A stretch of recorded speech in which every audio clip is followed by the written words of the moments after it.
In today's photography lesson, we'll be learning about color and horizontal or vertical. Again, reflecting on our purpose, we are here to learn about photography and specifically how to paint with light well. So far, we've discussed a number of design elements that can help us paint with light, like the use of line to draw the viewer's attention, and shape to communicate clearly, how we can draw out form utilizing light, and the use of texture to evoke emotion. But for today, we'll discuss what is arguably the most impacting element of design: color.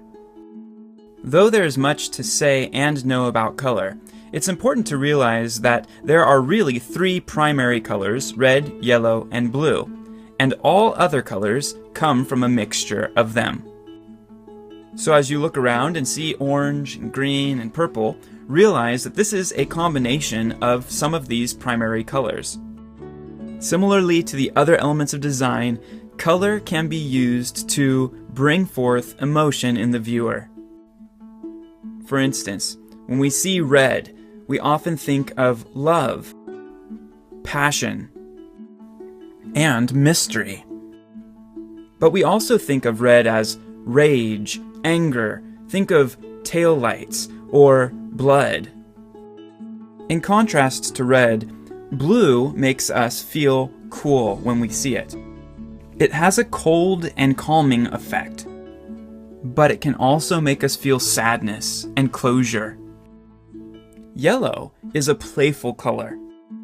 It brings out thoughts of change and transition. But yellow can also make us think of sickness as well as cowardice. For some reason, orange makes us think of fruit. Similar to yellow, it's a playful color. It brings about joy and excitement. But orange also can bring us close to danger as we think of fire and heat. Green is a color of growth, of healthiness. It can bring forth tranquil or peaceful thoughts and feelings. Purple is a royal color. It makes us think of power and position, but also softness and gentleness. So, we have a whole palette of colors all around us every day. How do we utilize it? Similarly to the other elements of design, when a color is placed in contrast with another, we will see the subject or object pop. This tree, for example, the orange leaves placed against this aqua sky make both the sky and the leaves pop. It should come as no surprise that we would see this in nature as well. So use the contrast of colors to your advantage. Use it to highlight your subject and to bring out the emotions you would like to see in the viewer.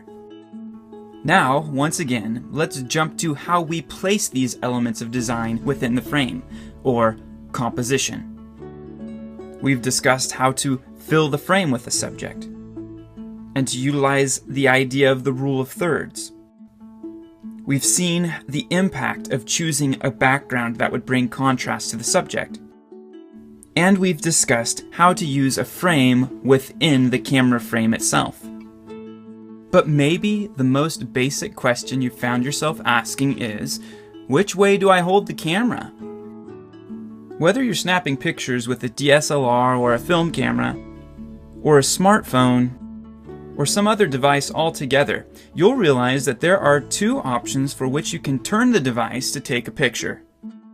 When you hold a traditional camera the way it looks like you're supposed to, this is called landscape, where left to right is longer than top to bottom. It's also the orientation you get when you hold a smartphone on its side to take a picture. This should come as no surprise, but the reason artists call this landscape is because this is the orientation most often chose to take pictures of landscapes, of outdoor photography.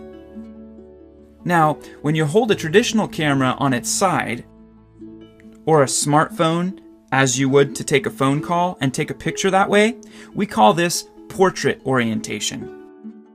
And you may have already figured this out, but we call this portrait orientation because it's most often the one chose to take portraits or pictures of people. The question is, though, is that a hard, fast rule? You have to use landscape orientation to take pictures of landscapes and portrait orientation to take pictures of portraits? No, not really.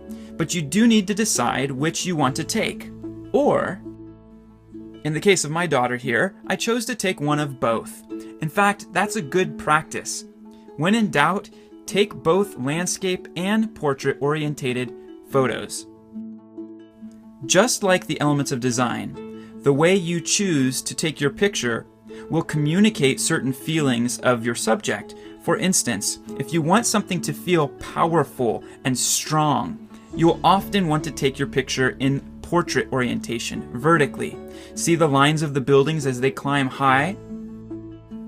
When we see this, we feel strength and a dominance coming from this towering image. Yet at the same time, portrait orientation is familiar to us because of the human body. And so, because of the vertical nature of the human body, we tend to take portraits of people. And yet, another reason to take a portrait-oriented shot is because of the lines in your image. So in this image, I wanted to emphasize the lines in the field of the tire marks and the line that my daughters make as they run into a field. But remember, this isn't a hard, fast rule. Experiment. Take pictures of your subject in both orientations. One reason you might utilize landscape orientation is if you're taking a picture of landscapes. Once again, the reason we do this is because oftentimes we want to emphasize the lines that go from left to right, as we see in mountains or horizon. Would this image have the same effect if it was taken in portrait orientation? That's something to think about. Another reason you may want to use landscape orientation is because of the lines that present themselves in the image that aren't a horizon. In this case, this isn't a typical landscape, but the caution tape, the stone fence, and the road are all horizontal lines that I wanted to emphasize, and so I chose to use landscape orientation.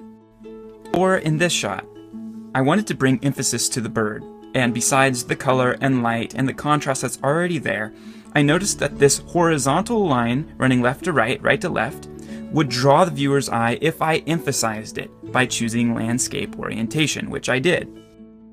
But, again, not a hard and fast rule.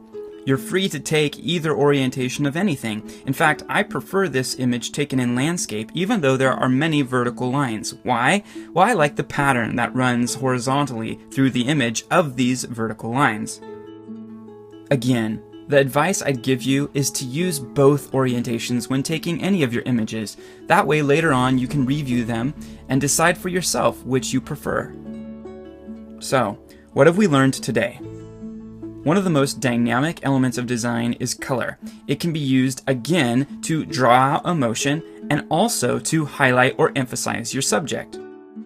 We also talked about the composition of horizontal or landscape orientation and vertical or portrait orientation, and how there are pros and cons to each.